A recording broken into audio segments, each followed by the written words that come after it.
welcome to a special bonus episode of Songwriter Trysts with Paula and Donna from Crazy Women Country podcast. Thank you so much for joining me. No worries. Thank you for having us. Yes, thanks for having us. Yeah, well, I mean, this is a bonus episode, but Donna, you're actually a writer. I am. Yeah, Yes. and you've been writing for how long? I've been writing seriously for about 2 years. Yep. So yes, I have a couple songs that were pitched, nothing major on the radios or anything like that. Just small independent artists mostly that do sing them. So that's always a good thing to hear them, that they love them. So yeah, awesome. And just got to keep writing, like Pat Patterson said. And you're in, whereabouts from the States are you? Oh, I am in Florida in the States, the magical kingdom land, Disneyland. So Disneyland. Disneyland. Well, that's the best place to be from, I guess. Okay, and Paula, you tell us about you. I'm not a writer. No. Not a writer. No, not writing. You've never even tried? Never tried writing music. No, I've written a few books, but never really got anything published. I haven't really pushed it anywhere. So I'm currently in Spain, but originally from the UK. No. So yes, originally from the UK. I thought you were Spanish. I swear. No. My perfect English accent. How's that? Yeah. You have a beautiful English accent. I love the English accent. Obviously, I married an English man. So, what are you're both major country music fans because you're running this podcast. Tell me about how that started. How did you guys meet, and what inspired you to start Crazy Women Country? Well, where do we start? Well, there was an idea, and we were both fans of one singer in particular, and that's kind of, I think, where it started. And then I was like, "Hey, Paula, you want to do this?" Yep. So it was Donna's brainchild, and she asked me, and I said, "Why not? We'll give it a go. We'll see what happens." So it started off a bit rocky at first, but then we kind of figured out what we wanted to do and how we wanted to push it forward, and it's been a crazy ride since we've been doing it. So yeah, it's been fun. Yeah. Oh, and steep learning curve, podcasting. Yes. Absolutely. Yeah. Absolutely. I mean, anything that could go wrong, I think we've pretty much nailed it. Yeah. So now I think we're at a point where we're comfortable, we enjoy it, and it's not too many more mistakes that I think we can make. Yeah, I feel like you're my podcast sisters because, I've been through that. But you just learn and you move on and you just do the next thing. Who was the person that you were both fans of? Brandy Clark. Ah, okay. Yeah, Have you been to? Yeah. Did you meet through a fan group or? Yes. We met through her Facebook fan page. And what's your goal for the podcast? What do you want to achieve? I think the ultimate goal really is to give women voice and a platform. It's such a male-dominated area, and there are so many more opportunities for men than women. And just to try to give women more of a spotlight and a platform, and give them the viewership and the airtime that they deserve is really essential to starting this. So that's beautiful. It's not something that's just our industry, is it? It's unfortunately a common story in a lot of industries. Would you say that you guys are women activists or feminists and out fighting on the where do you stand on that point? I must admit, I never thought of myself as a feminist, but I don't know, once we started looking into this and Donna told me all the facts behind it, I was like, this is crazy. So maybe we are getting that pushing women more than other people, but I think it's needed. They all need a voice.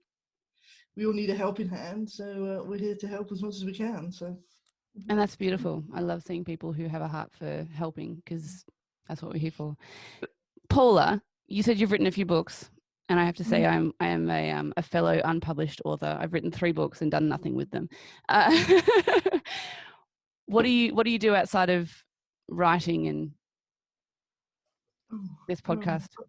Apart from work. What do you do for work? I teach English as a foreign language.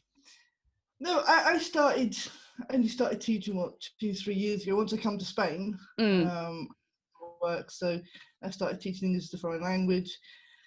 And it's been, it's been fun. It's been a huge learning curve. We all think writing a book's going to be dead easy, but it's a lot harder than you thought. You might have the story, but there's so much more behind it. So, it's been fun. And of course, we both get to write for the, for the podcast and stuff, which is good fun. So, I'm enjoying doing it, writing about the songs and stuff. So, I might just stay with that. Yeah. Oh, I mean, you got to do what you enjoy.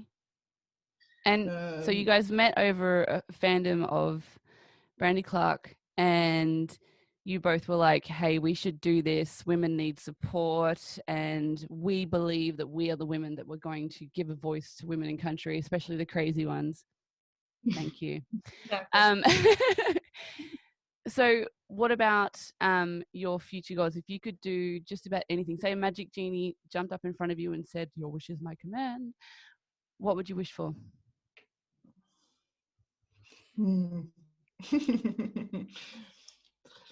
I think one of the wishes would be, at least for CWC, to build up to a radio station, and just the growth of having more people behind it and being able to present more music from up and coming artists that may not be signed yet, help them get signed, that type of thing. Yeah. Just to be able that person outside of a PR area, just to try to get women's voices heard. Yeah, cool. Do you know what? I think that radio stations should aspire to be podcasters and not the other way around. I understand, like, if you're an established radio station, you have funding, that yes, it would be nice to have all the equipment and the money and like the advertising, but that will come if you guys continue to do what you're passionate about, and build your community of crazy women country supporters. Yeah, like I think what you're doing is amazing. I mean, how long have you guys been running the podcast for now? We only started airing in November, so about 3 months. We're going on 3 months. So yeah, I mean, we originally started, had our learning curves, and yeah. So you're baby podcasters. It's 3. I mean, I'm only been like 6 months, so I'm the elder podcaster. I still don't know what I'm doing, but I think what you're doing is absolutely fantastic. And it's only going to grow. And I've talked to a lot of podcasters who've been doing it a lot longer. And like they say that, it's definitely growing. And if you go anywhere in the world and there was no travel restrictions due to COVID, where would you go? Oh, I don't know. That'd be difficult, actually. Say Australia. I was going to say Australia. The only thing with Australia is they have crazy animals over there and snakes and stuff, and they just give me heebie-jeebies. So. Okay, so you've done like no research. Yes, we have a lot of deadly animals and stuff, but that's because like most of our country is uninhabited. Like our population, I think, is half of your London. But like we just kind of live on the outskirts, and we have our beautiful houses and keep all the. Actually, we went into lockdown for 3 days over the weekend, and a kangaroo came out down the streets of Brisbane for because there were no cars around. But the wildlife and stuff usually tend to stay away if you know what you're doing.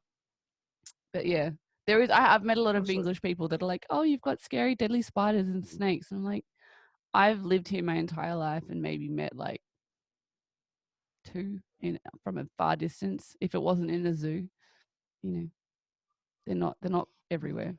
We have snakes here, but they're not deadly. They're just like little baby things that. They're like the dogs mice. normally kill them. Oh, okay. You have the snakes to kill the mice and the rats, and then the dogs to kill the snakes. Yeah, the dogs kill the snakes. Yeah, we've come home to numerous. It's a great circle of life there. Yeah. So have you heard the song? Well, the old lady that swallowed a fly. You know that song? Yeah. Gosh, I can't remember now. But like just goes on and on and on and on. Yeah. It's just like that. That's what it's like in Australia. No different. Where have you been to? I've heard Australia. I have to warn you, most people that come here don't want to leave. I'm just like that's probably one of the biggest warnings. Yeah. I've heard that. I've had friends go over there and they've absolutely loved it, and it's never came back. Yeah. Yeah. That's what happened to my husband. He came over and just never left. There you go. Yeah. But I think someone started spreading the rumor about all the dangerous animals because they were getting sick of people coming over and staying here because it's so beautiful. And yeah, I consider myself very lucky. What about you? Where have you been that you love? Oh, the last couple of years we've been traveling across the U.S., doing the whole like motorhome thing. But I mean, I've been to Nice. Canada. Would love to go back there. Some beautiful places there. Been to England. Goals for me is like to go to like Italy and Spain so I can visit Paula. Yeah. Have you guys actually ever met? yeah. No, I love it. There's so many people I would consider friends and I've never actually met them. And I went to a country music festival last year now, and I was playing at I was a finalist in their contest. But I met someone who I had been speaking to all year, and it was so weird because I'm like, I feel like I know you, and yet this is the first time I've actually physically ever seen you. It's so strange how the world's evolving to be like that. Yeah. But absolutely. There are definitely some positives to everything being locked down and people having to do different ways to socialize. So do you know what? Being a crazy female country lover, though, I feel like a lot of my kin are overseas, like you guys, and or like not necessarily within my suburb or my close proximity, and so it is really nice to not feel so isolated and crazy by meeting people like you who are also major country music fans, and you make me feel a little bit less crazy sometimes. That's good. What about pets and animals? You said you asked me what my favorite animals were. I'm going to play this game with you. Tell me your 3 top favorite animals. They can include mystical creatures. 1, 2, 3 in order. 1, 2, 3 in order. Okay, you go first, Laura. okay, dogs, cats, unicorns. Yes. Okay. Oh my god. I'm going to tell you what this means afterwards. My top 3 would have to be my dogs, obviously. Elephants. I love elephants. And hippos. I think hippos are amazing. Okay, very cool. Very cool. All right, this is not, I didn't make this up. This is a game. So my top 3 were puppy dogs, dragons, and bears. And that was before I knew what the top 3 meaning. So everyone who's watching or listening to this, you have to pick your top 3 animals before you can listen to the meanings, because that's cheating. So number 1 is how you see yourself. So I see myself as a puppy dog. We all see ourselves as puppy or dogs. Yeah, so loyal, friendly. Yeah, exactly. Best friends, really kind, very protective. Yes. I'm a mother wolf. So like, and for all children, if I see a child and I think they're in risk, I'll be like, what can I do? So I have to do something. The second one is how you see yourself. No, the first one's how you see yourself. The second one is how other people see you. So that's what you think other people see you as. So I think other people see me as a fire-breathing dragon. I think people find me intimidating. And what did you guys say? You said cat. Other people see you as a cat. Yeah, it depends on the cat. I mean, you could be talking like big cats, small cats. I mean, I had no idea. Yeah, people can see you like a lion. Yeah. Elephant. Majestic. Interpret it how you will. I don't know. This is like a psychology thing. It's not me. I didn't make this up. This is like a psychologist made this up. But I love it because I think it's really accurate. Because I always used to think that I was like this cute little puppy dog that everyone could love. And then when I realized people saw me as a fire-breathing dragon, I was like, that makes so much more sense as to the way people react to me. And then the last one, which is just a bit of fun, is supposed to be how you are as a lover. No, that explains why I'm magical. That's it. So I love unicorn. I love that you're a unicorn, and that's amazing. Perfect. I love that. But do you know that hippos, they're apparently the most deadly animal in Africa? Did you know that? Yeah, deadly. I love it. Deadly in the bedroom. You've That explains why I'm single. There's something wrong here. So you've learned something about yourselves already, and like, there we go. I'll teach you about yourself. No. Come on this podcast and learn about yourself. Yes. Yeah. All right. Tell me, because I mainly, my podcast is all about songwriters, and it's all about the art of storytelling and songwriting. Do you have your favorite story or songwriters or storytellers that you would say you're a big fan of how they tell stories? So I'm going to let you do songwriter or author. Just one? Well, I mean, if you've got a Or couple, can we top three? Yeah, top three, whatever. Whoever come into your mind, you're like, oh, these people. Go. Well, Dolly Parton for sure. I've been a huge Laurie McKenna fan. So if I say the Love Junkies, that kind of encompasses Laurie McKenna, Liz Rose, and Hillary Lindsay. Yeah. Okay. And that kind of comes, yeah. And I then, would of love course, to Brandy talk Clark. to Dolly. Yeah. Amazing. Brandy Clark has to be in there. I mean, she's one hell of a storyteller, and she's just, she's just amazing. She can turn anything in its, songwriting gold. Who else? I hate these questions. Jane Austen. I love Jane Austen's books. Me too. Fantastic. Absolutely fantastic. Even if I did watch the films first, then read the books, but either way. I had to read the books for literature in high school, so I actually read it first, but I love the movies as well. Like, gosh, she's an inspirational woman. Have you been to Bath? I literally went to her place in Bath just because I was like, it's Jane Austen. And they have you can do tea there, and they have a little gift shop, and it's like a mini museum. But and they've got a little hard statue of her at the front of the place. And yeah, I'm such a fangirl.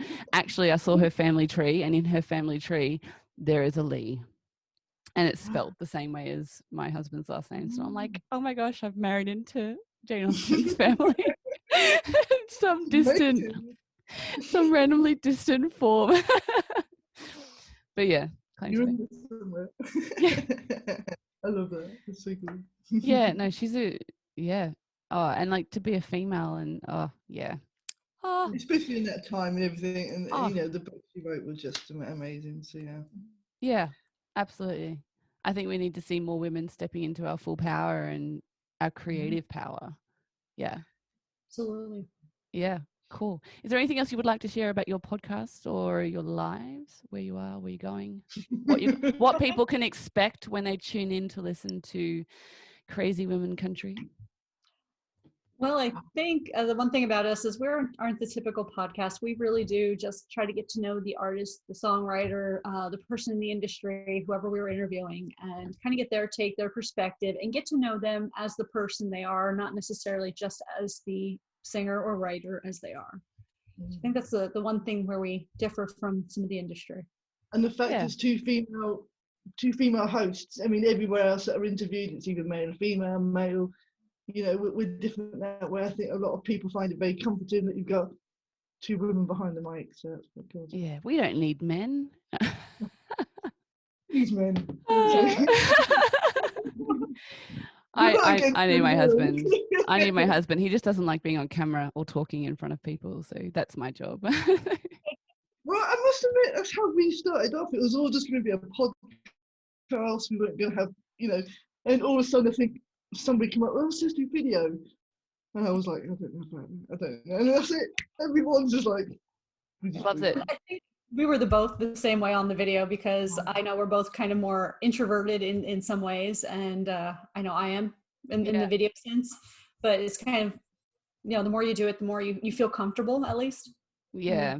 Yeah. And the more personal, the more universal. And I think it is nice to put your face out there and show people that you're a real human being, and you bleed, you have feelings, and I think that helps people to have compassion for each other as well, which we all need more of. So it's beautiful. Especially with everything that's going on now. It's it's a bit of a crazy world we're all living in, and we just need to be a bit more tolerant of what's going on. So yeah, kind to yourself and be kind to each other. So you've got a Facebook page, you have a website, you have Instagram, you have YouTube. Anything else am I missing? You've got Twitter. You got a Twitter account. Sorry, I love the way you say it with your American accent. I think this is the best podcast with accents. We've got Australian. A lot of people don't tell me I sound Australian. I was in America and the taxi driver was like, oh, where are you from in the UK? And I'm like, I'm not. Not in the UK. Your accent is identification is terrible. So yeah, this is a good, Aussie, British, American. I was in Scotland on holiday once, and they asked me if I was from Australia. I'm like, hello. I live in the country next door. Really, Australia. Australia. Really, That's really? isn't that funny? It's funny. I don't know. I did go to the UK when I was 10. I think I picked up on a little bit of an accent. And then I traveled like the world with my parents because they were younger. And my grandmother was really posh, so she'd always correct my speech. But yeah, I don't know. I even in Australia, people are like, "Oh, so where are you from?" And I'm like, "Here." Like, what do you mean? Like, I'm Australian too. But yeah, and now that I'm married to a British man, it's rubbed off. So yeah. I want to say big well done for what you're doing. Keep up the good work. Crazy Women of Country, Donna and Paula, both amazing hosts. And thank you so much for letting me share. And yeah, we'll chuck it up. We'll chuck up all your socials and keep up the good work. Yeah. Thank you so much for having us. Yeah, thanks a lot. See you soon. Bye.